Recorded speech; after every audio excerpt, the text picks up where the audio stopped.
Good evening, everybody. Welcome to this evening episode of Pursue. This is Pursue 16A, which is Hematology Non-Neoplastic Lesions of WBC.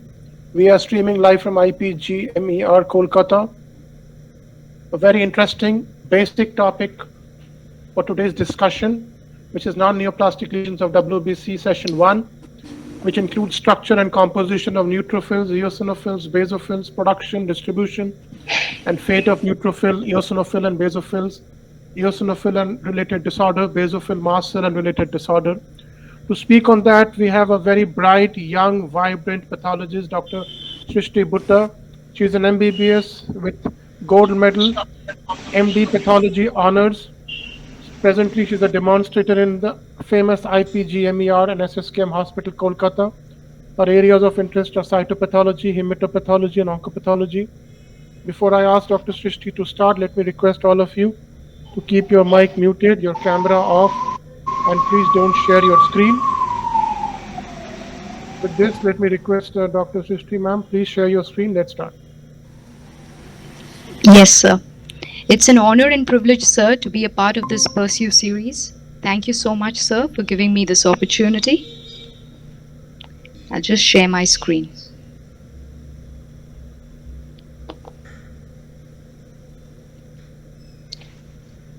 Sir, is my screen visible? Yeah, please go ahead. Okay, then. We have our non-neoplastic disorders of the WBC session 1 today. Before I start, I have some disclosures. Contents in this lecture have been taken from relevant hematology textbooks and research work by eminent pathologists and scientists in various fields of medicine and research. This is solely educational and by no means can be used for any other purpose. Now, going back to your basics always strengthens your foundation. So do remember your basics. With this, let's have an overview of the lecture for today. We have neutrophils, structure, development, and functions with a brief overview regarding neutrophil and its associated non-neoplastic disorders. The next class, however, will be dedicated to neutrophils. Neutrophil extracellular traps will be given a little bit of more emphasis. Eosinophils, basophils, and mast cells with its structure, development, and functions. And basophil activation test will be given a little more emphasis this time, and mast cells and its associated non-neoplastic disorders will also be discussed. So without much ado, let's just start. Now, neutrophils. Neutrophils account for 40 to 70% of the polymorphonuclear leukocytes in the human body. They are the first line of defense in the innate arm of the immune system. They account for phagocytosis, intracellular degradation, and release of granules. They also form what is referred to as the neutrophil extracellular tracts. Yes. Now, the term neutrophil derives from the staining characteristics on hematoxylin and eosin. Neutrophils stain a neutral pink, and that's why the term neutrophil. It has about 2 to 5 lobes. Now, when circulating in the bloodstream and in the inactivated state, neutrophils are spherical. However, once they are activated, they become amoeba-like and develop pseudopods, which hunt for antigens.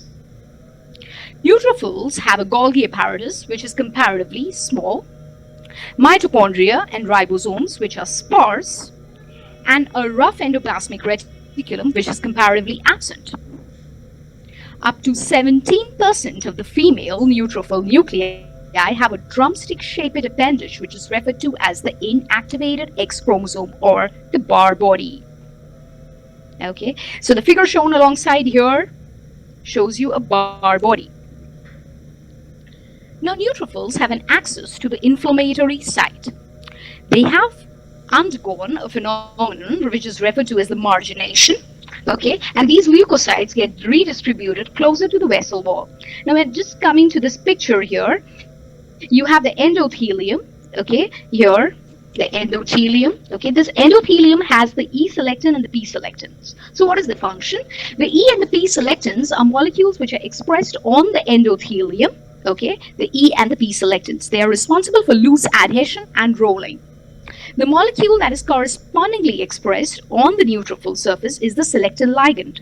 That selectin ligand is the Cy-Lewis X-modified glycoprotein. This Cy-Lewis X-modified glycoprotein binds to the E and the P selectins expressed on the endothelium. The low affinity integrin receptors on the neutrophil changes into a high affinity integrin. The ligands for the integrins, that is the VCAM1 and the ICAM1, are again expressed on the endothelium. So the loose adhesion is brought about by the E and the P selectins on the endothelium with the selectin ligand, that is the Cy-Lewis, on the neutrophil surface. The tight adhesion, on the other hand, is brought about by the VCAM1 and ICAM1, which are the integrin ligands, and the LFA1, that is the integrin expressed on the surface of the neutrophils. Subsequently, what happens is that there is a diapetesis. The diapetesis, which occurs because of the molecule that is the PCAM1. The PCAM1 is expressed both on the endothelium as well as the neutrophil. Subsequently, there is migration that happens through this extracellular matrix, and that is driven by the chemokines. These chemokines may either be interleukin 8, C5a, leukotriene B4, or H2O2, and kallikrein for that matter. This phenomenon is referred to as chemotaxis.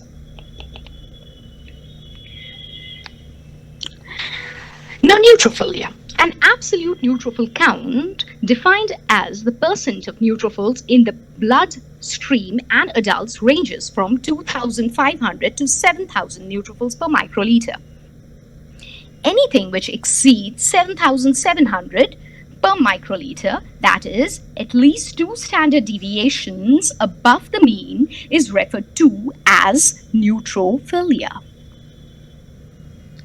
Now, there are various causes of this neutrophilia. One is a factor, the other being pre-neutrophilia.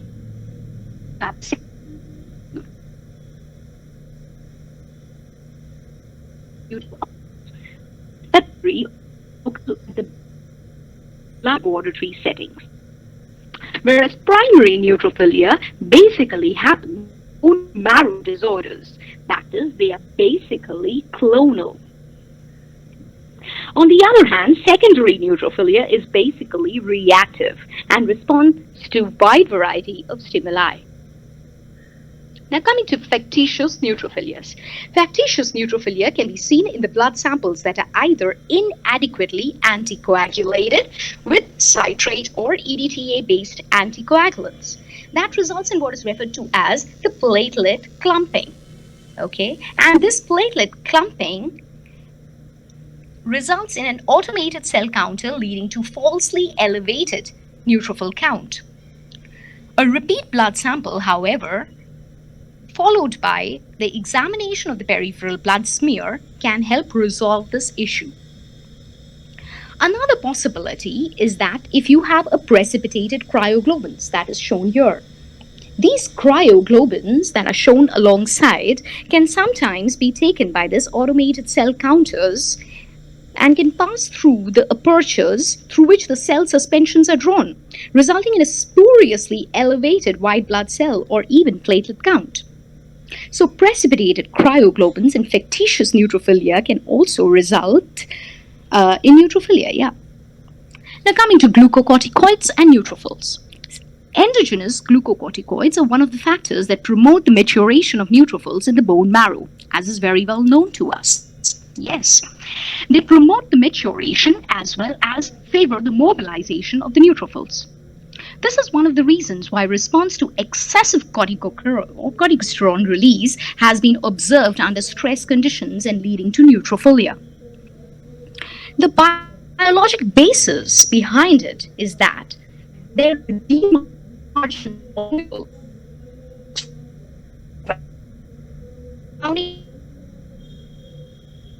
delayed into tubes as well as the release of the immature form of band forms of neutrophils. So patients with glucocorticoids, even though have neutrophilia, do not have what is referred to as a left shift generally. Now, the cause behind it is the shedding of the L-selectin. The neutrophils express on their surface the L-selectins. Okay, so shedding of this L-selectin results in faster rolling. Rolling, remember the diagram that I was explaining in a bit? Now, rolling speeds that favor detachment of the neutrophils from the endothelium into the blood flow. So shedding of the L-selectin leads to faster rolling, and that speeds up the detachment of the neutrophil. If the neutrophils detach from the endothelium, they come into the blood flow. In addition, what happens is that there is prevention of apoptosis of these neutrophils. Prevention of apoptosis of the neutrophils basically arises due to glucocorticoid-mediated induction of the anti-apoptotic BCL2 family protein MCL1. So prevention of apoptosis in addition to shedding of the L-selectin leads to faster rolling, and that subsequently results in neutrophilia. Other causes like primary neutrophilia, which arises from myeloproliferative neoplasms, which is not the topic of discussion for today though, genetic and inherited neutrophilias, and chronic idiopathic neutrophilias. Other causes include congenital anomalies, transient myeloproliferative disorders, familial cold urticarias, and hereditary chronic neutrophilias. There are some secondary causes as well, like bacterial infections. Infections and inflammations, as we all know, result in toxic granules and Dole bodies on peripheral smear. In addition, it must be noted that even though in viral infections there may or may not be a high neutrophil count, but when the neutrophil count is high, it is often associated with atypical lymphocytes as well. Now, coming to the non-hematological neoplasms like solid tumor malignancies, which can also result in a paraneoplastic leukemoid reaction. In addition, medications like all-trans-retinoic acid, GCSF, GM-CSF can all cause an increase in the neutrophil count by a direct stimulation of the bone marrow myelopoiesis. Glucocorticoids, as I've already discussed, cause an increase in the neutrophil count by shedding of the L-selectin and by prevention of the apoptotic pathway. Now, coming to neutropenia. The common toxicity criteria established by the US National Cancer Institute grades neutropenia as grade 0, grade 1, grade 2, grade 3, and grade 4. However, the term neutropenia applies only when the ANC, that is the absolute neutrophil count, is less than 1500 per microliter. That is, anything which is grade 2 and greater. Grade 0 being more than or equal to 2000, grade 1 1500 to 2000, grade 2 1000 to 1500, grade 3 more than 500 but less than 1000, and grade 4, that is severe neutropenia, is less than 500 neutrophils per microliter. Now, there are several causes of neutropenia, one of which is the accelerated removal of neutrophils. The accelerated removal of neutrophils from the circulation when exceeds its production results in neutropenia. That typically occurs in infections and inflammation. In drug-induced causes, we have anti-cancer drugs like phenothiazine, thiouracils, chloramphenicol, phenylburazone, etc., which all result in an idiosyncratic depression of the bone marrow function and intramedullary destruction of the granulocytes. Immunological mechanisms are also responsible for this neutropenia. Neoplasms can also result in an overgrowth of the neoplastic cells and result in neutropenia. Idiopathic neutropenias can occur due to autoimmune reactions. We also have Felty's syndrome, where there is an intrasplenic destruction of the neutrophils. Now, what is febrile neutropenia? Neutropenic fever is defined as a single oral body temperature that is greater than or equal to 101 degree Fahrenheit, okay, or a temperature that is greater than or equal to 100.4 degree Fahrenheit for at least an hour, with an absolute neutrophil count which is less than 1500 per microliter. Infections like dengue hemorrhagic fever, Epstein-Barr virus, hepatitis B virus, HIV may be implicated. Bacterias, fungi, protozoans, and rickettsial fevers may also be implicated in a febrile neutropenia. Anything with a count that is less than 500 neutrophils per microliter is referred to as a severe febrile neutropenia. Now let's just move on to what is this inflammation. Okay. Now the basic component resulting in fever is interleukin 1 beta. Okay. So what is this interleukin 1 beta and where does it come from? The inflammosome is a protein complex that recognizes products of dead cells and some microbes and induces the secretion of biologically active interleukin 1. We have three important components. We have NLRP3, adapter protein, and caspase inactive. This caspase inactive changes into caspase active. This active caspase produces interleukin 1 beta, which results in a fever and acute inflammation. This happens only when bacterial products, crystals, potassium efflux, and reactive oxygen species can activate this inflammosome. Now coming to the neutrophil functions, right? Now neutrophils are produced at a rate of around 10 to the power 11 cells per day. Under homeostatic conditions, neutrophils enter the circulation, migrate to tissues where they complete their function and finally are eliminated by macrophages, all in the lapse of a single day. There are three basic functions of neutrophils, right? One is phagocytosis, as we all know. There is degranulation, very well known to us, and there's something new, which is referred to as the release of nuclear material in the form of neutrophil extracellular traps. Now coming to phagocytosis. Okay. Now, as we all know, we have opsonins that coat the bacteria or the parasite, which can be engulfed by this neutrophil. The antibodies like IgG or IgA, complement system proteins like C3p, C4p or IC3p, and surfactant mannose binding lectins, which all initiate the formation of C3p, can act as opsonins. Once opsonized, they are phagocytosed and subsequently undergo the H2O2 MPO Halide System type of bactericidal action that happens in the neutrophils. Okay, so this MPO halide system is typically very important. It happens when the O2 in the presence of an oxidase changes into O2 minus.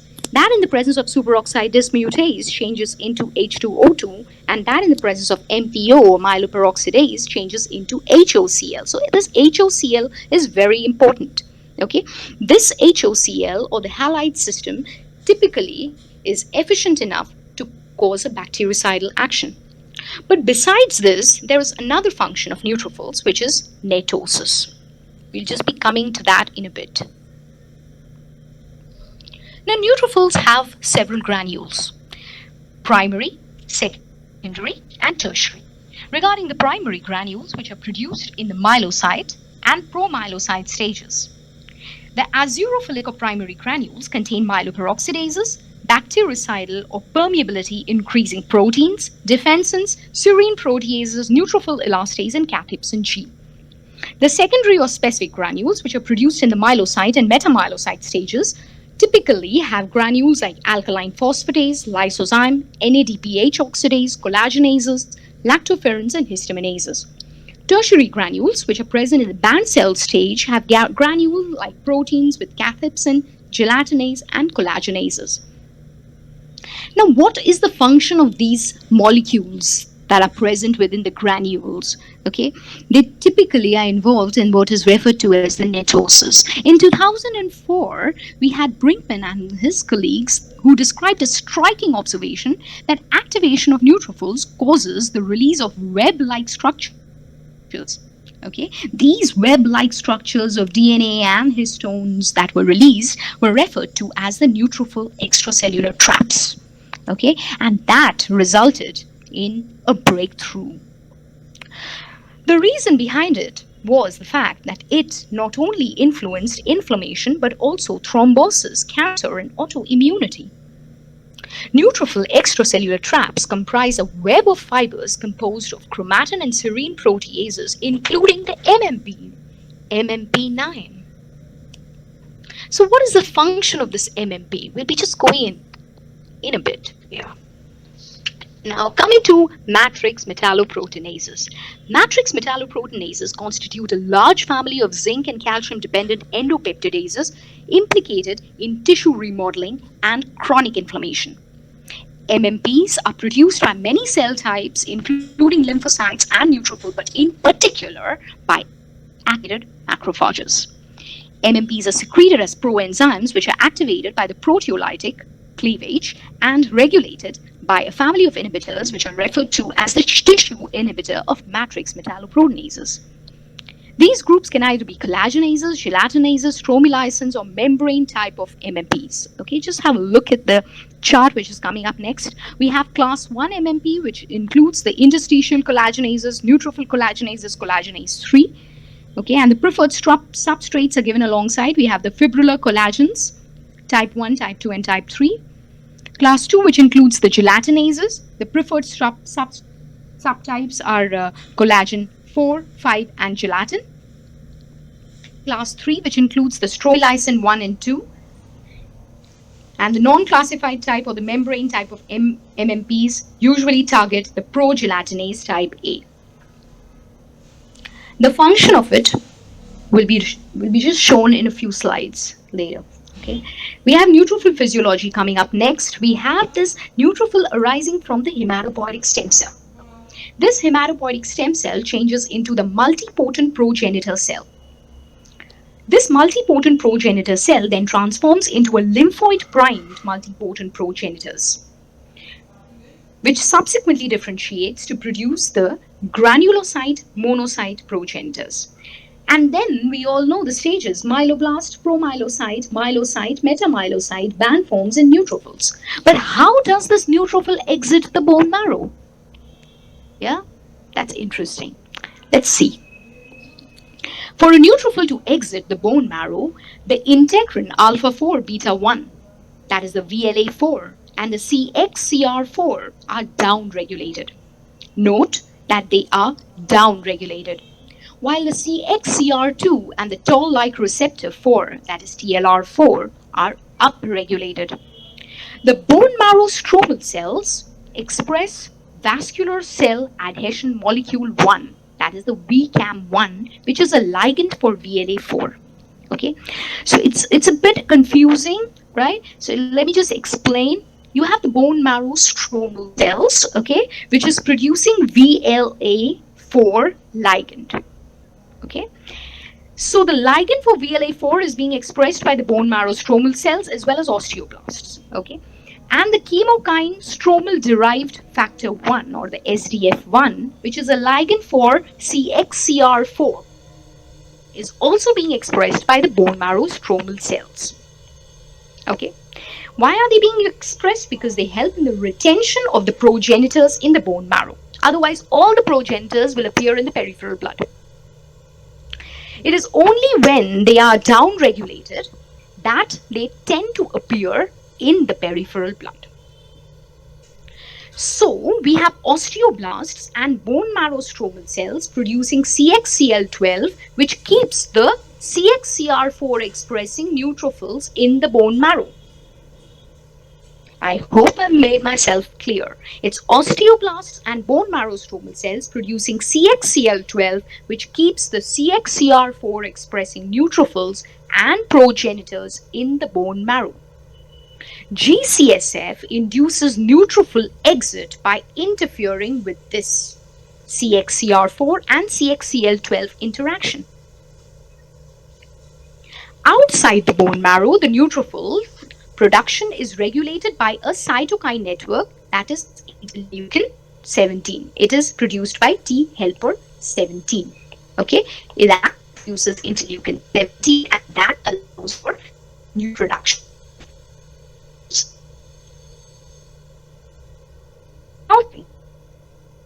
Because osteoblasts and other bone marrow stromal cells produce VCAM1, a ligand for VLA4, and CXCL12, which is a ligand for CXCR4.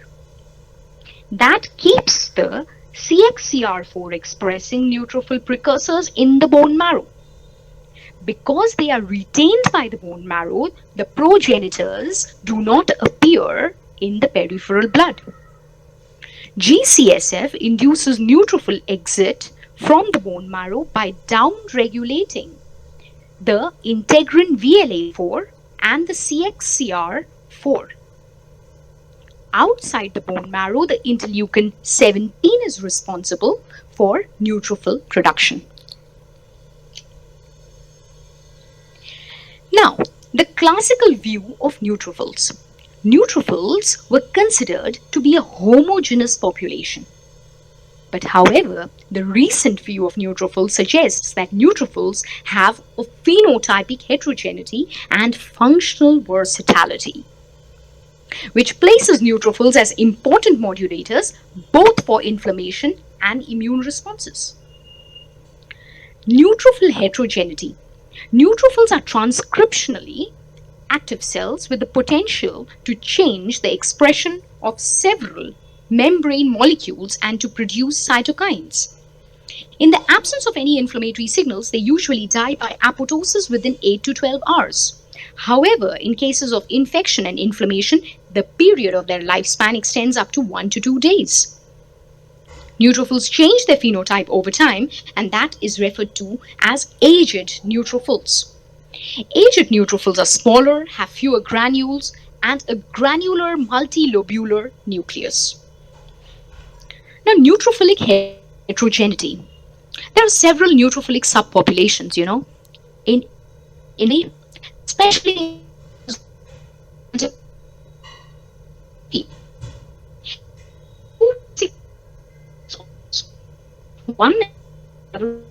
PMN1 produces interleukin 12.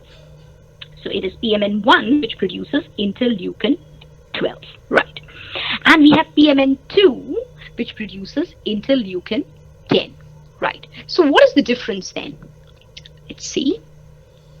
We have two pathways, right? We have the interleukin 12 and we also have the interleukin 10. Yeah. Okay. So this interleukin 10 allows for anti-inflammatory effects because it activates the neutrophils according to its alternative pathway. Interleukin 10, alternate pathway. Interleukin 12, it is the classical pathway of macrophages that are activated. So we have two basic pathways of macrophages. One is the interleukin 12 pathway, okay, which results in its inflammation, and we have the interleukin 10 pathway, which results in its anti-inflammatory property.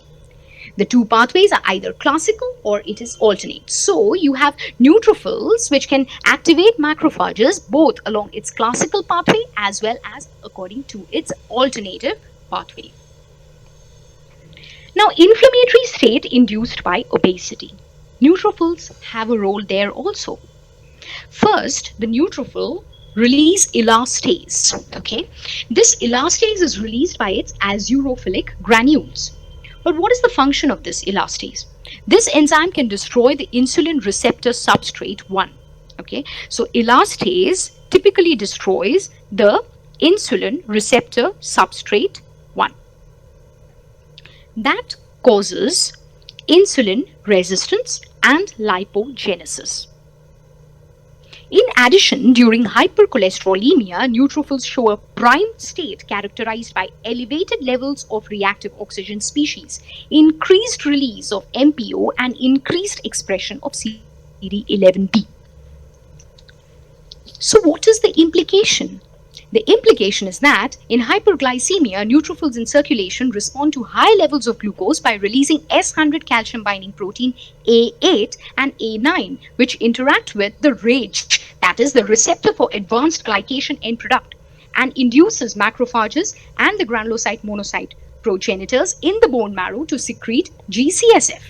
This new released neutrophils produce reactive oxygen species and form nets. So nets are very important. They have been implicated in hyperglycemia and hyperlipidemia. They produce what is referred to as a pro-inflammatory state. Let's move on further. Atherosclerosis. Neutrophils attach themselves to the atherosclerotic plaque primarily through net formation, where cholesterol crystal functions as the danger signal, inducing interleukin 1 beta mediated net release. So if you have an interleukin 1 beta, remember the inflammasome, okay, the inflammasome which resulted in the formation of interleukin 1 beta. So interleukin 1 beta mediated net release from the neutrophils. And what is the function of this net then?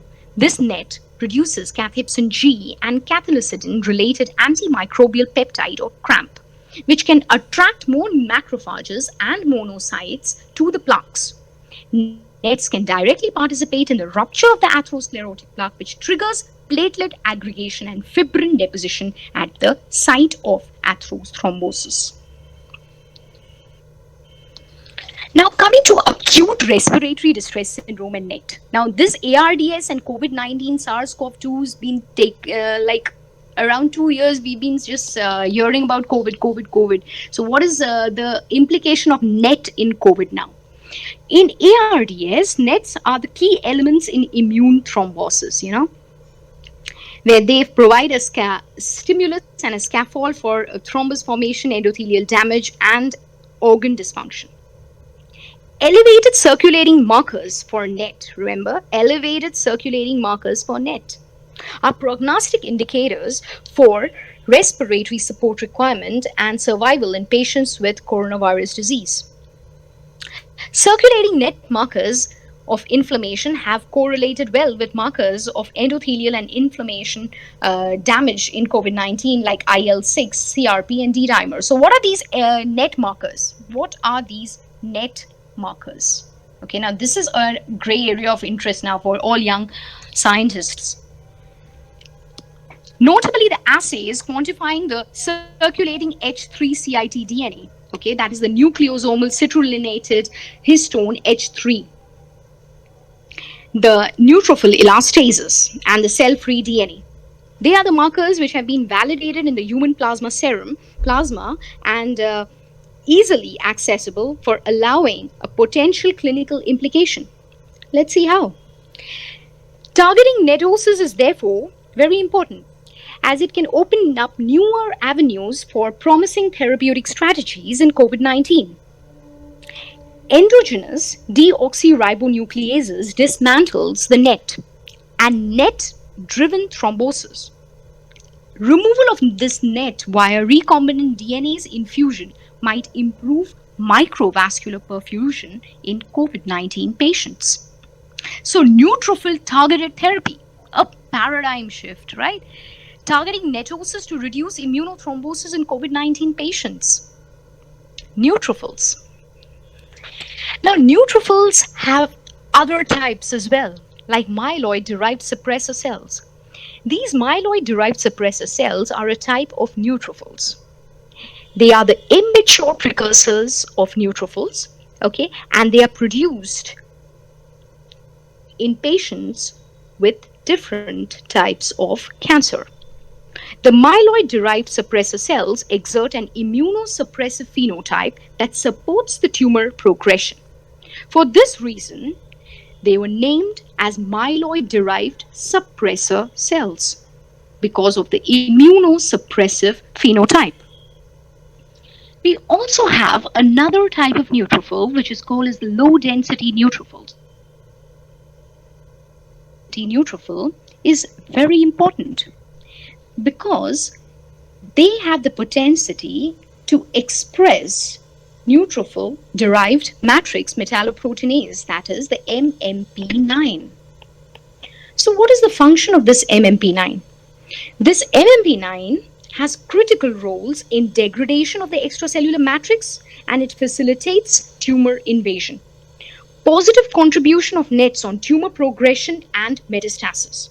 So MMP9 plays a critical role in degradation of the extracellular matrix and facilitates tumor invasion. Everything in life goes back to the basics, whether it is COVID-19, atherosclerosis, or for that matter, the low-density neutrophils implicated in tumor progression, metastasis, myeloid-derived suppressors. Everything is just coming down to the basics. Now coming to the next cell, eosinophils. Despite being the second least represented granulocyte, eosinophils are receiving growing interest due to their complex pathophysiological role in the broad range of local and systemic inflammatory disorders, as well as cancer and thrombosis. This is thus paving a way to a golden age of eosinophil targeted agents.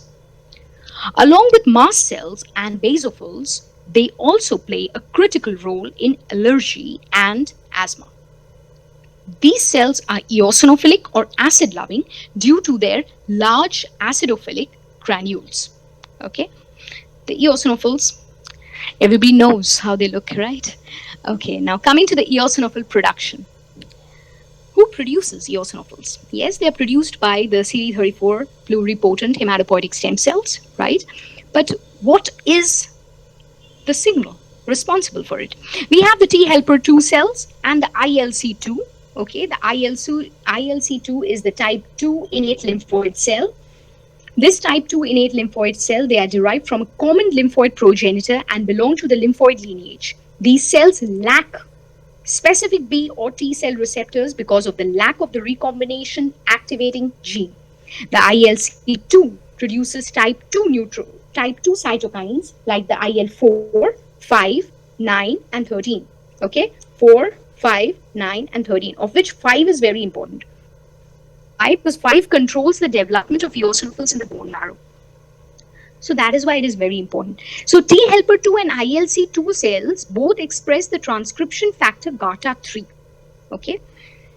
Besides being a very important marker for urothelial carcinomas, let's come back to this. This is GATA3, which is being produced by T helper 2 cells and ILC2 cells. Both express the transcription factor GATA3, which promotes production of T helper 2 cytokines like interleukins, which we've already discussed, like interleukin 4, 5 and 13, of which 5 is very important because 5 is implicated in the development of eosinophils. Eosinophil development and maturation occurs in the bone marrow over approximately a week under exposure to myeloid precursors 3, GM-CSF, and especially interleukin 5. Chemokines like CCL11, 24 and 26 are typically very important because they eventually promote eosinophil recruitment into the tissues within 8 to 12 hours since their release from the bone marrow. Interleukin 5 is a very key cytokine. Okay, the major sources of interleukin 5 are CD34 progenitor cells. We also have the group 2 innate lymphoid cells, the T helper 2 lymphocytes, invariant natural killer T cells and mast cells. Interleukin 5 can be released by eosinophils as well in an autocrine or paracrine manner.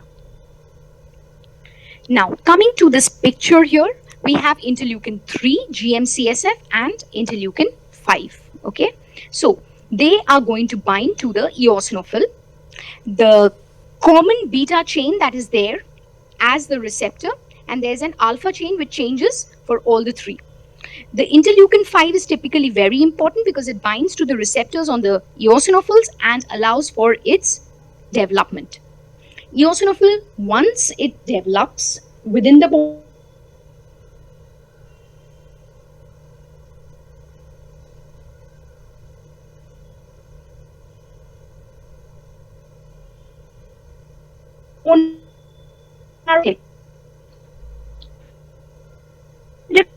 granules in eosinophils. There's a busy slide. Yeah, you have the primary granules, you have the specific or crystalloid granules, okay, with the crystal core and matrix, and you also have the lipid bodies. Now, coming to the primary granules here, we have galectin 10, which is responsible for the Charcot-Leyden crystal formation in tissues and fluids. It also has a potential immunoregulatory function towards the T cells.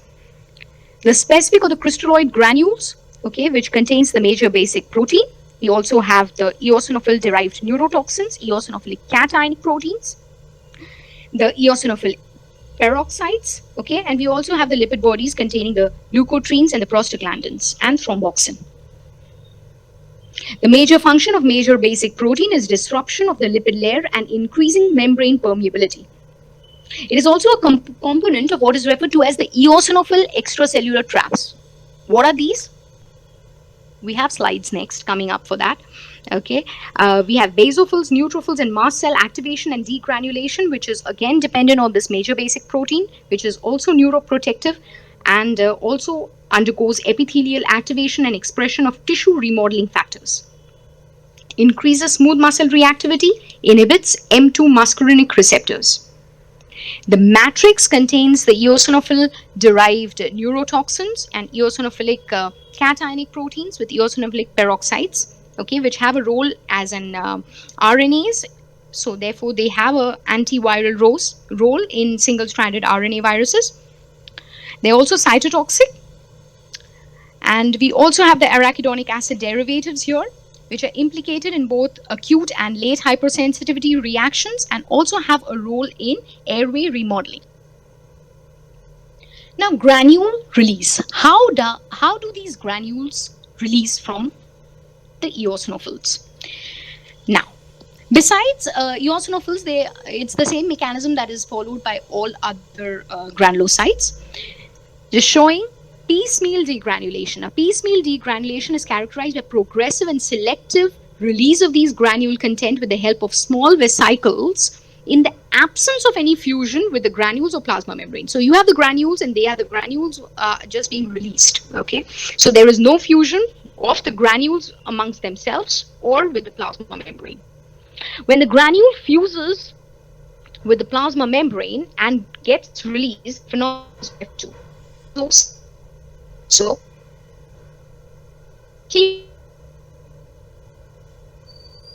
well, cytosis. What is cytolysis then? There is release of intact granules following rupture of the plasma membrane in cytolysis. Okay, so these are the different types of granule release.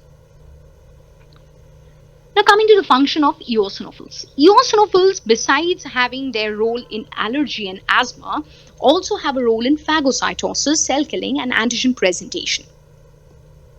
So, how do they kill microorganisms? By delivering the major basic protein and the eosinophilic cationic proteins to the intracellular phagolysosomes. Okay. Besides that, eosinophils also are implicated in thrombosis. They have a thrombogenic potential. The reason behind it is the fact that eosinophils express the p-selectin granulocyte ligand 1. Okay. Now, this p-selectin granulocyte ligand 1 on the cell surface of the eosinophils enables the eosinophils for the engagement of the p-selectins to the activated platelets. Okay, so the p-selectins which are expressed on the activated platelets gets engaged with the p-selectin granulocyte ligand 1 on the surface of the eosinophils. Activated platelets culminate in a chronic inflammatory reaction and remodeling, so hence thrombogenic potential can be implicated to eosinophils as well. Now, what are these eosinophil extracellular traps? Are they different from nets? Neutrophil extracellular traps? Yes, they are.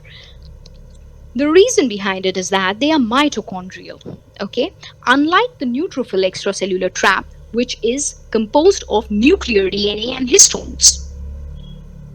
Eosinophilic extracellular traps have been implicated in atopic dermatitis, eosinophilic esophagitis, asthma, and many more conditions like chronic rhinosinusitis and nasal polyp formation. So they basically are atopy or a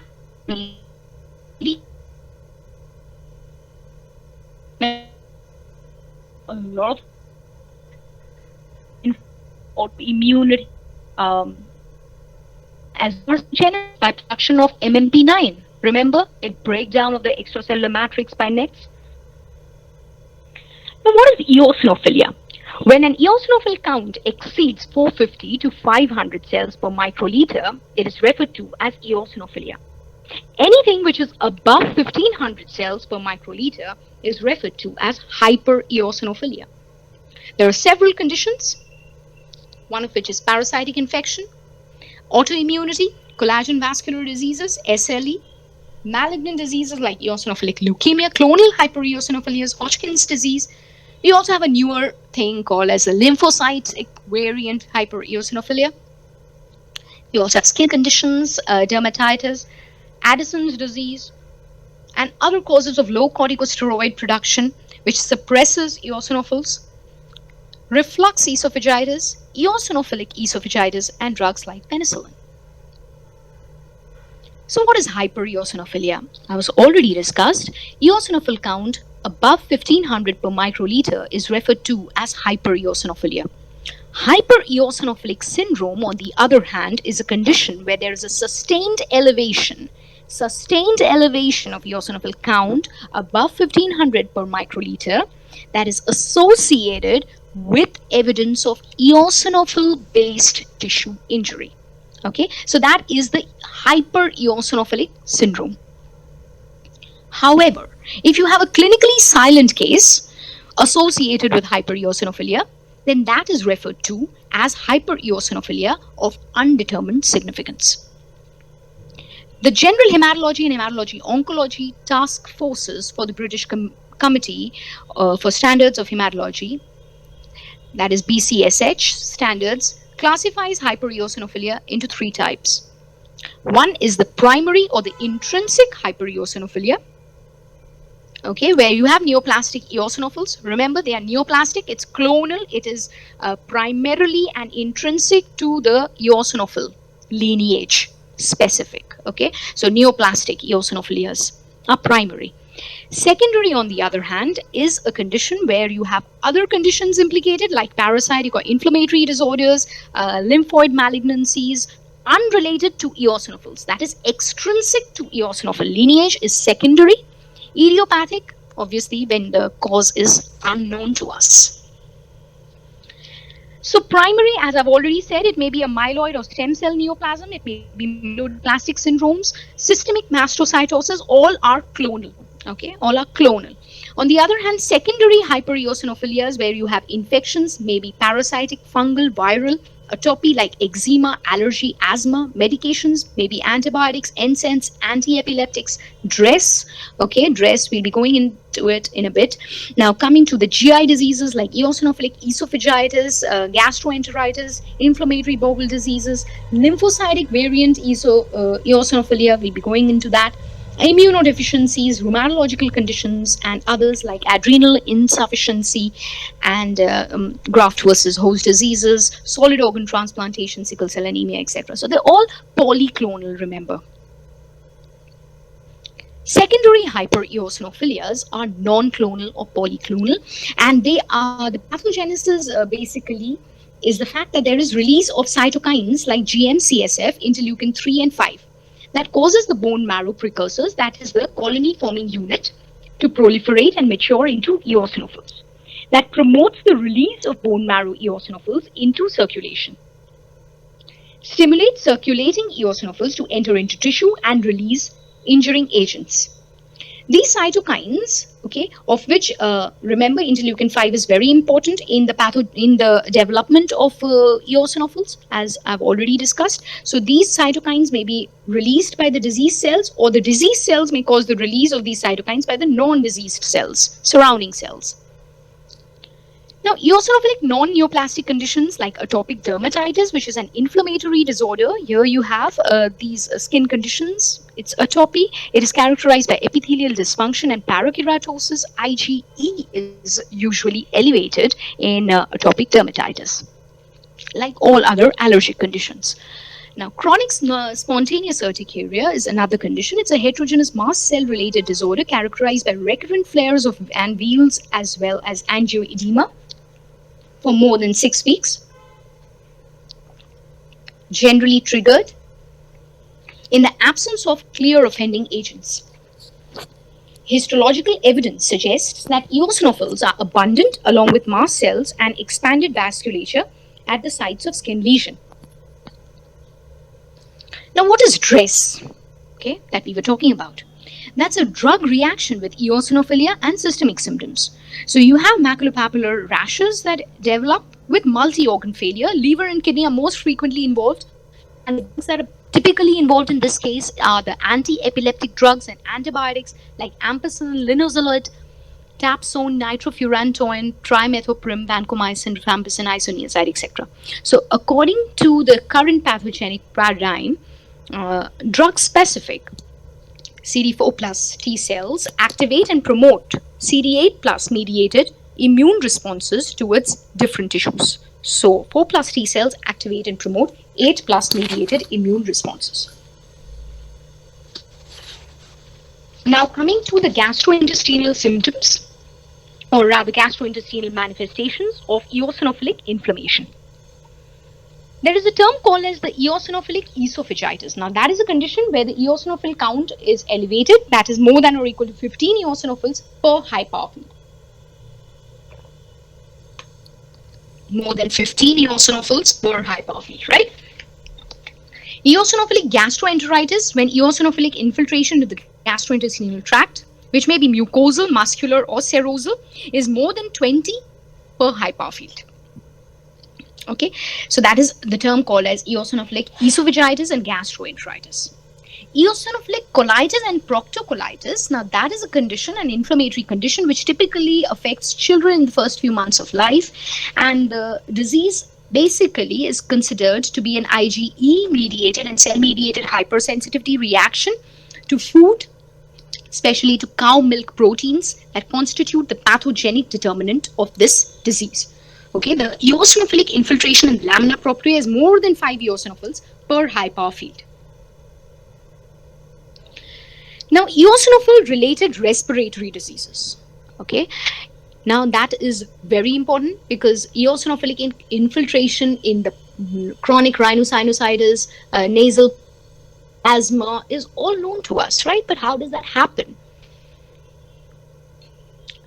Now, upper airways provide a first-line frontier against the airborne pathogens and irritants. Furthermore, the inflammatory events occurring at the level of the upper respiratory tract can prompt a significant increase in the IL-5 T helper 2 driven immune responses. Let's see. So anything like Staph aureus, aeroallergens, aspergillus, etc., all of which cause stimulation of the T helper 2 cells. The T helper 2 cells produce interleukin 4, 5 and 13, of which 5 is typically very important. The T helper 2 cells subsequently differentiate into B cells, and these B cells undergo class switching and produce local and systemic IgE. The IgE typically binds to the Fc receptors on eosinophils and mast cells and allows for edema, mucus secretion, and tissue damage. Recently, it's been proposed that reduced fractional exhaled nitric oxide, that is FeNO, is a surrogate marker for eosinophilic inflammation in the lungs in patients with concomitant asthma. Now, eosinophils in infectious diseases. All know that eosinophils have been implicated in parasitic infections like helminths, strongyloides stercolaris, can be killed and can act as antigen-presenting cells. Here, eosinophils were shown to be able to kill larval strongyloides and can act as antigen-presenting cells, stimulating T cell proliferation, T helper 2 cytokine production, and antibody production by B cells. Bacterial infections and bacteremia as well results in eosinophilia. Fungal infections, aspergillus especially, cryptococcus, and very importantly, clinically, eosinophilia may be a clue for the diagnosis of disseminated cryptococcosis. Now, this is a figure of aspergillus, just for some. You have this acute angle branching that is shown alongside for aspergillus. Now, coming to the viral infections, you have eosinophilia is a frequent finding in patients with HIV infection as well. That's progressing to full-blown AIDS. Now, that is very important because human eosinophils CD4 as well as CXCR4 and are susceptible to infections by CXCR4 tropic.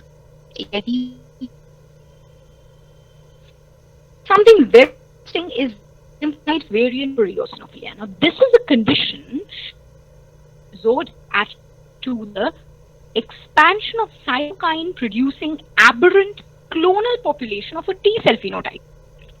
Okay. So it's aberrant and it's clonal. It's the T cells.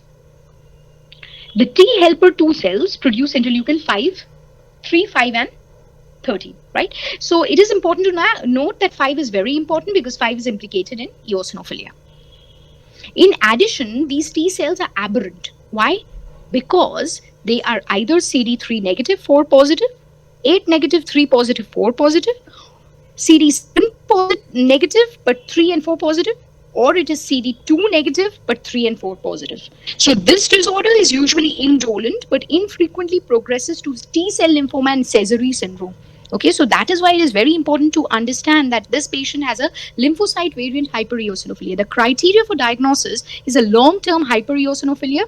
Okay, bone marrow analysis showing abnormally high levels of eosinophil, elevated serum IgE levels and CCL17 and other immunoglobulins. Eosinophilic infiltrates are afflicting the tissues, so eosinophilic infiltration in the tissues, yes. Increased number of blood and or bone marrow T cells bearing abnormal immunophenotypes, that is shown alongside here. Okay, abnormal T cell receptor gene rearrangements as defined by the PCR methods, and evidence of excessive IL-5 secretion by lymphocytes. So it is very important because therapeutic strategies should be targeting these pathogenic T cells in addition to eosinophils. Okay, because they have a tendency to convert to T cell lymphomas and Sézary syndrome. Now coming to the pathogenesis of the eosinophilic disorders. Okay, the MBP1 is stored in the non-toxic form in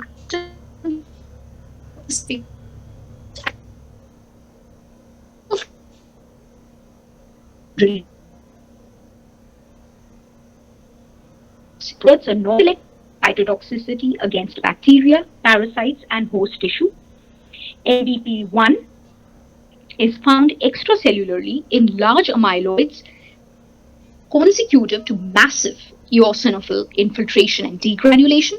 The presence of MBP1 deposition in the esophagus, okay, remember eosinophilic esophagitis, more than or equal to 15 eosinophils per high power field. So there, the MBP1 deposition in the esophagus of a symptomatic patient with eosinophilic esophagitis suggests the use of extracellular MBP1 as a marker of the disease. Okay, MBP1 and eosinophilic cationic proteins have been demonstrated to regulate mast cell functions, including their activation and release of a diverse mediators like histamine, prostaglandin D2, GM-CSF, TNF-alpha, and interleukin 8. Furthermore, both proteins display antiparasitic and antibacterial properties. A high level of eosinophilic cationic proteins has been associated with several diseases, okay? Besides asthma and atopy and other inflammatory conditions, even the coronary artery diseases, even coronary artery diseases, yes. Eosinophilic cationic proteins have been implicated to increase the reactive oxygen species and have been implicated in the pathogenesis of coronary artery diseases. In addition, they have been also implicated in airway remodeling and formation of intractable nasal polyps by EDN, that is eosinophilic neurotoxin, induced secretion of MMP9. Now coming to eosinopenia. Eosinopenia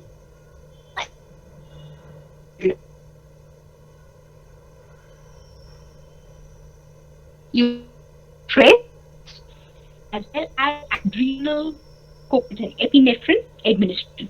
So eosinopenia has been reported in Cushing syndrome, acromegaly and SLE. Drugs like corticotropin, corticosteroids, epinephrine and histamine also cause eosinopenia. But remember, beta blockers can inhibit this adrenaline-induced eosinopenia and favor an increase in the number of circulating eosinophils. So patients receiving beta blockers might have eosinophilia. So eosinopenia of acute infection or inflammation is again very important. Why does that happen? That happens preliminary because of the sequestration of these eosinophils that has been ascribed to the chemotactic substances that are released during acute inflammation. Several of these chemotactic substances are released, of which C5A is preliminarily very important. Now, this is an golden era for eosinophil targeted therapies. T helper 2 cells can be inhibited by immunomodulators. They subsequently release interleukin 4 and 5, of which 5 is very important because it allows for eosinophil recruitment. So anti-IL-4, now we have the mepolizumab, which is an anti-IL-5 receptor antagonist, okay, which has been used in severe asthma. You can also use adhesion blockers, CCR3 antagonists, corticosteroids, lidocaine, P38 MAPK inhibitors, okay, which will all allow for reducing the airway hyperresponsiveness. So this seems to be a new era of eosinophil targeted therapies. So going back to your roots, right? We're all going back to our roots. We want to know about neutrophils. We don't want to know about eosinophils, because when we know our roots, we can build the foundation. Now coming to basophils. Now this is the least abundant leukocyte, okay, which accounts for about 0.5 of the total. A small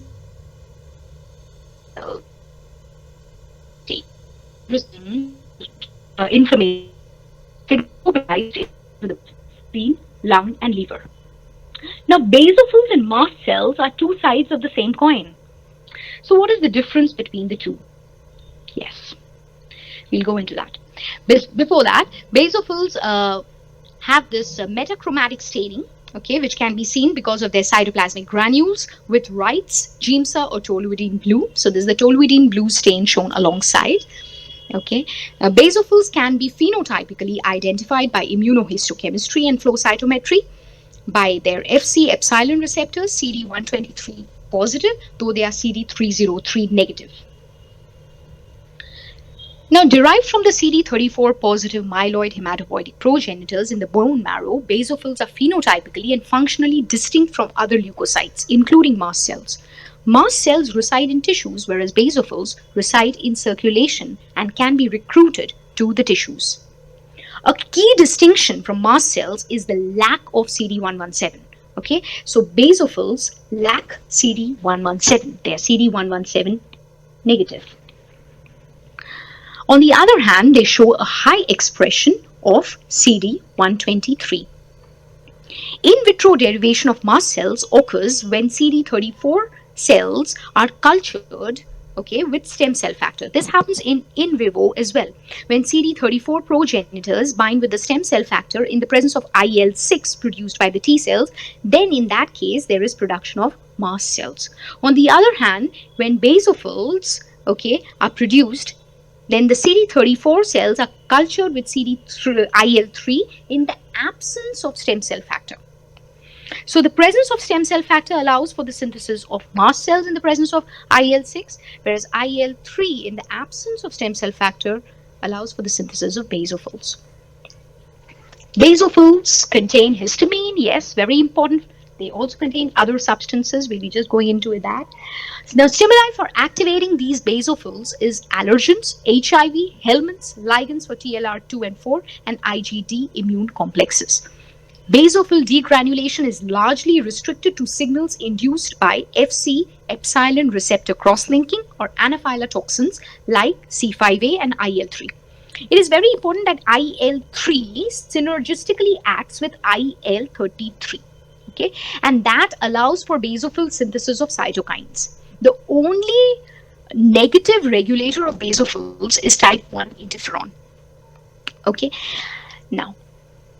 Now, IL-3 activation increases basophil expression of CD11b and 18, and that allows, rather potentiates its adherence to the endothelium.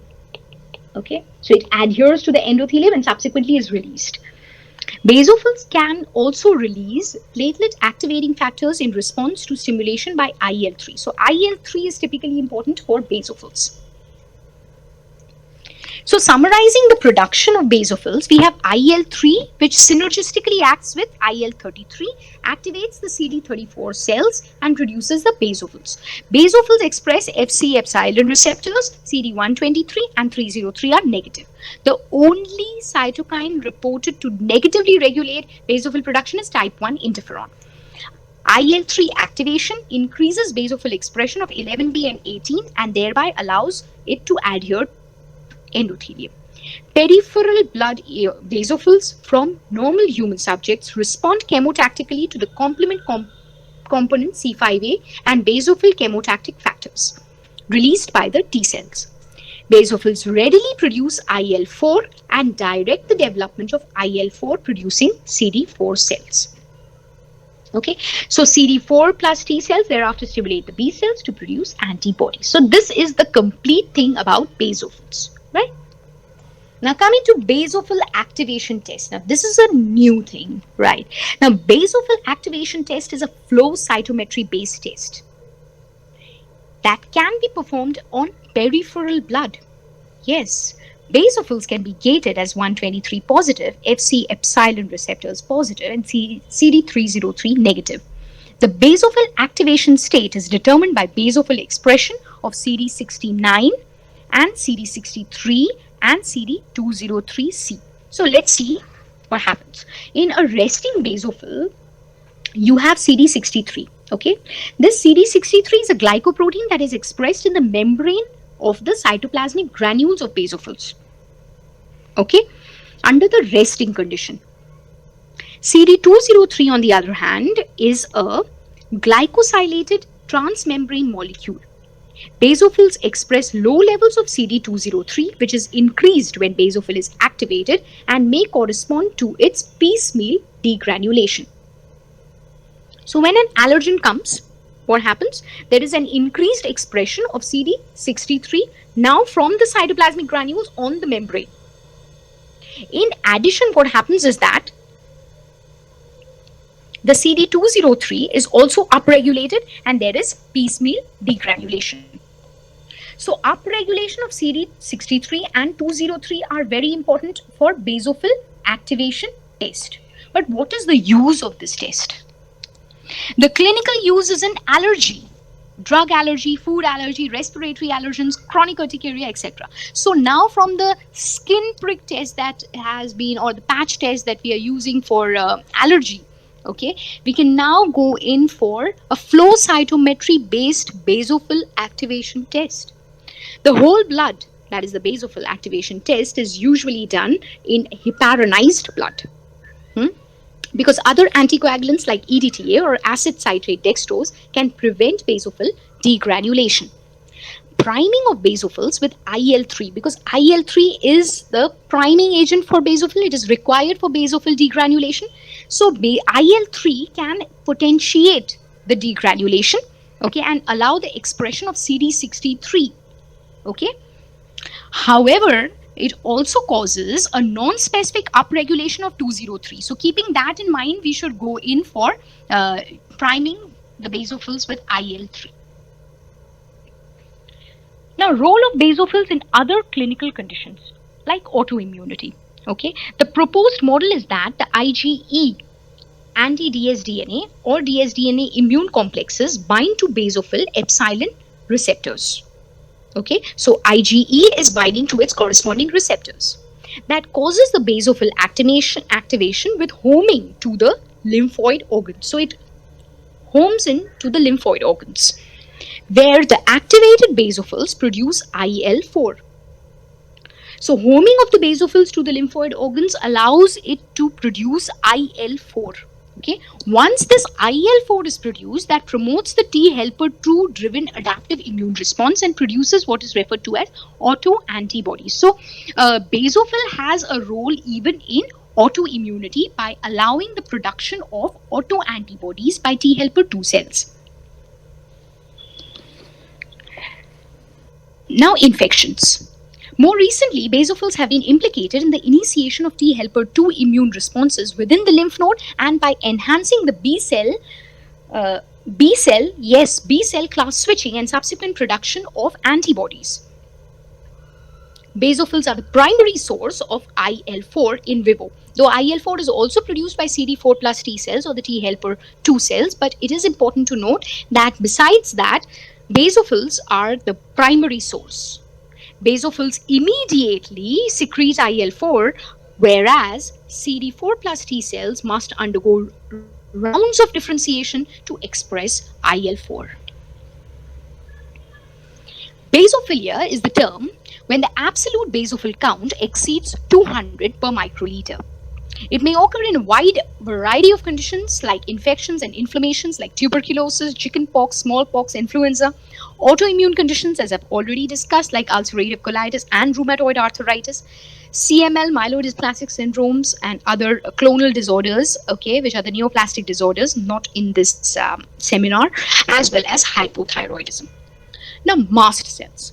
Mast cells are tissue-based inflammatory cells of hematopoietic origin that respond to signals of innate and adaptive immunity with immediate and delayed release of inflammatory mediators. Mast cells are central to the pathogenesis of diseases of immediate hypersensitivity and of mastocytosis, but are also implicated in host responses to pathogens, autoimmune diseases, fibrosis, and wound healing. Now, what is the difference between a basophil and a mast cell? Okay, let's see. Basophils express the IL-3 receptors. It is important, as I said, IL-3 is a very important factor implicated in the priming of the basophils. On the other hand, a stem cell factor and IL-6 are very important for mast cells. KIT receptors are expressed on the mast cells, so they are CD117 positive. Fc epsilon receptors, on the other hand, are expressed both on the mast cells as well as basophils. Basophilic mediators are chondroitin sulfate, basogranulin, IL-4, 31, etc. There are some common mediators with mast cells and basophils share.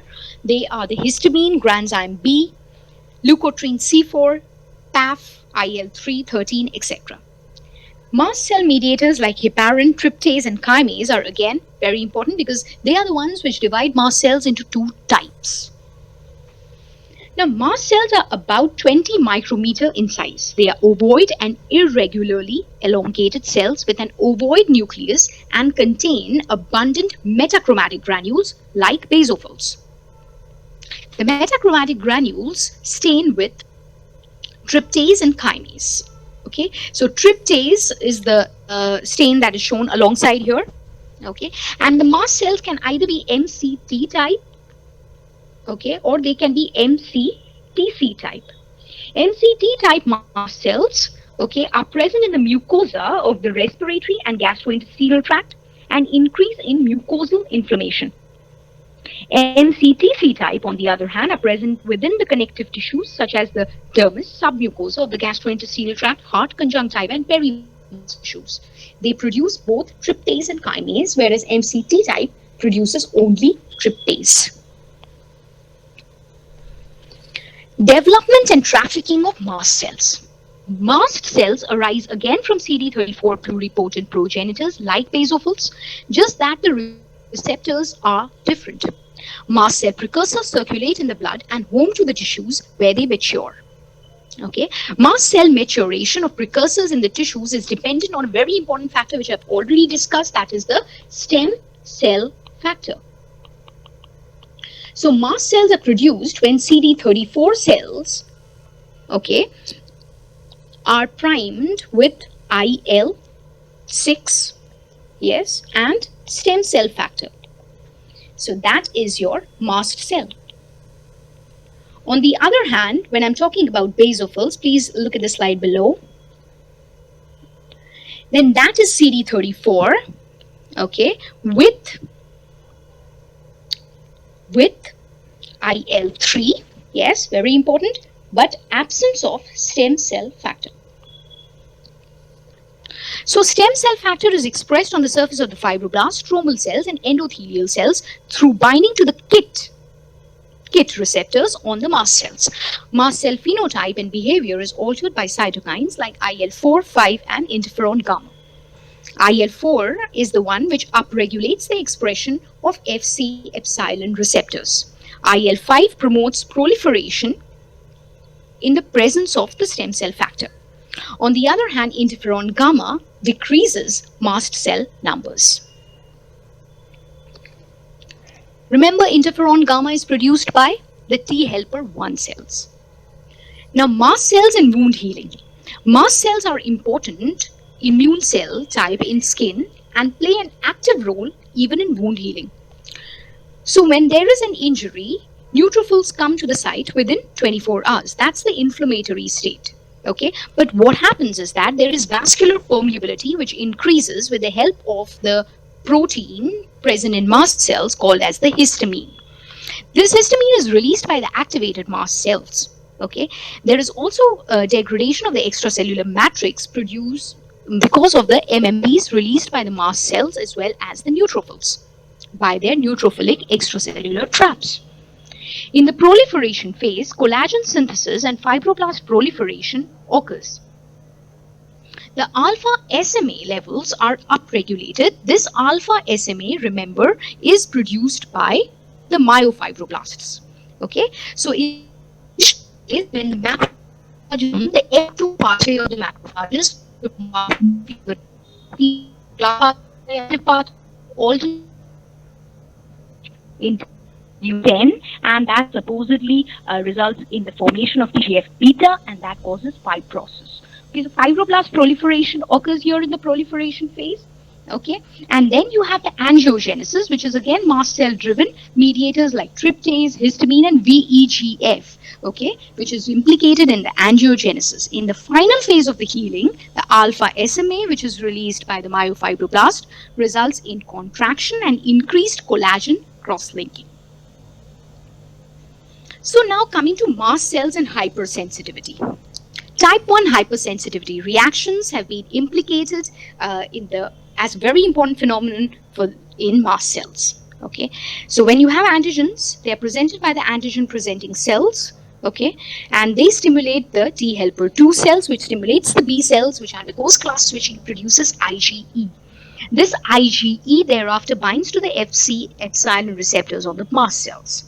Okay, repeated exposure to the allergen causes activation of the mast cells and release of mediators. The immediate hypersensitivity response occurs within minutes after exposure to the allergen. Okay, and the later response, that is the late phase reaction, occurs about 6 to 24 hours later. Now, there are several mast cell activation disorders. It may be primary, secondary, or idiopathic. Primary are the clonal ones.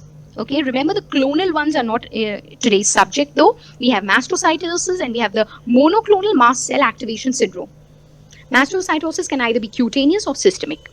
Secondary causes, which are non-clonal, that is IgE mediated, food, drugs, insects. It may be vancomycin or opioid mediated, mast cell hyperplasias in infectious neoplasia and in autoimmune conditions, idiopathic anaphylaxis.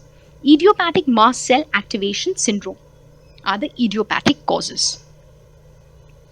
Now, mast cell activation through Fc epsilon receptor is central to the pathogenesis of all allergic conditions. And similar to that is the type 1 hypersensitivity pathogenesis that I've just shown. It results in immediate hypersensitivity reaction, which is determined by the preformed mediators that are released. It results in erythema, edema, itching in the skin, sneezing, rhinorrhea, okay, bronchospasm, edema in the respiratory tract, okay, whereas in the gastrointestinal tract you have symptoms like nausea, vomiting, diarrhea, and cramping. In the late phase reactions, mediators like cytokines and chemokines do play a very important role.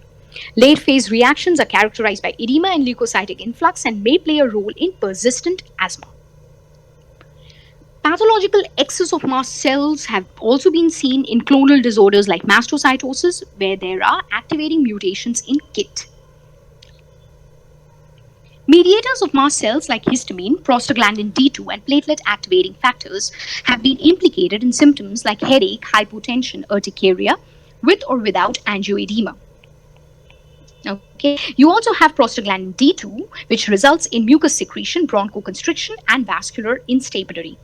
Platelet activating factors have been implicated in abdominal cramping, pulmonary edema, urticaria, bronchoconstriction, hypotension, and arrhythmias. Pro-inflammatory cytokines like leukotriene C4 and D4 are implicated in mucus secretion, edema formation, and vascular instability. Chemokines and tryptase have been implicated in acute inflammation, endothelial activation, and consecutive inflammatory reactions. Now, a very gray area of interest for young pathologists here is the non-clonal mast cell activation syndrome. This is a new entity. Pathologic hallmark of non-clonal mast cell activation syndrome is the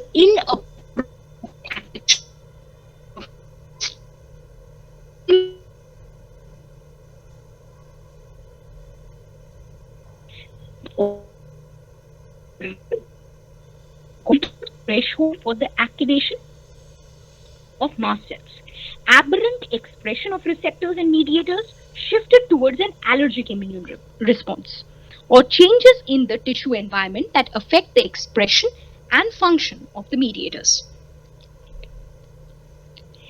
There may also exist defects or changes in the downstream signaling pathways for mast cell activation. So finally, okay, we have some key takeaways from today's seminar. We have the first key takeaway.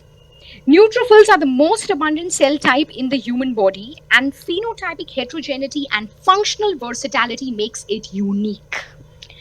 Neutrophil extracellular traps are implicated in a wide array of conditions like inflammation, thromboembolism, ARDS, autoimmunity, and carcinogenesis.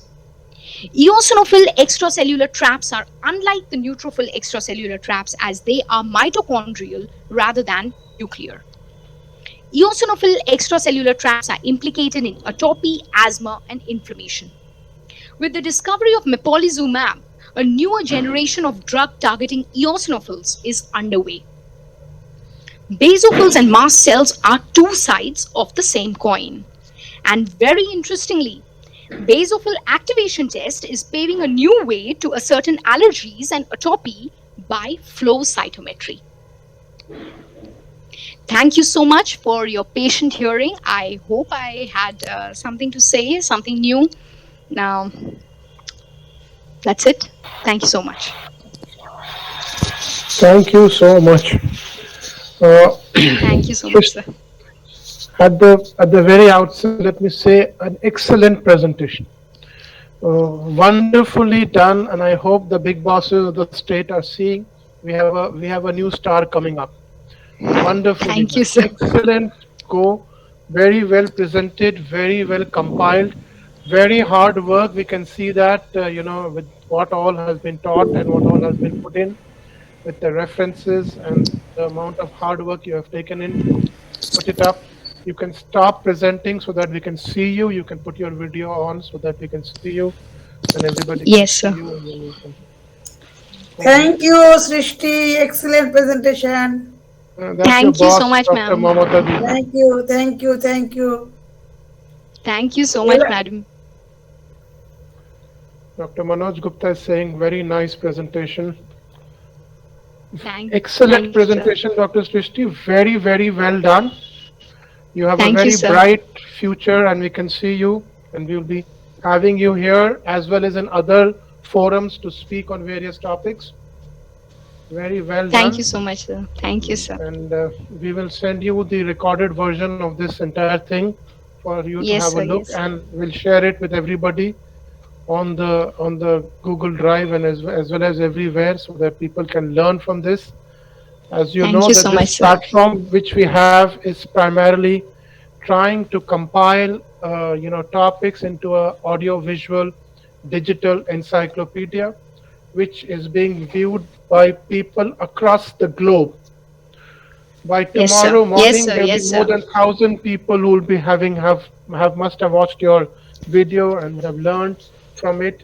And we keep receiving remarks, comments, as well as appreciative notes from all over the world across. Wonderful lecture, Shristi. It was a pleasure having you here on this platform. So it's an Very, honor very and well privilege to done. be a part of it, sir.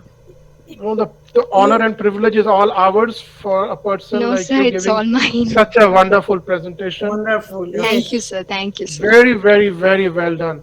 All credit to your teachers who have taught you Yes, so sir. Yes, wonderfully. sir. All credit. All Brilliantly done. credit, sir. Thank Yes, you. And sir. one of your teacher is Thank there, you. right Thank there. Yes. She's smiling. Thank you, I ma'am. can see. I'm Thank you, proud ma'am. of. I'm proud of her. Thank you Yes, so even much, a madam. message Thank in you So, so deck. much. right. So Yes, hope to, yes. and she'll be Thank you here so much. back again next week for the next presentation, session Yes, two. sir. Yes, sir. Yes. So we Yes, are sir. all looking eagerly We'll for wait for that. that.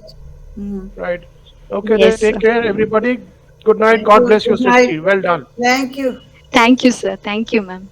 Bye bye. Take care. Bye. Bye. Thank you.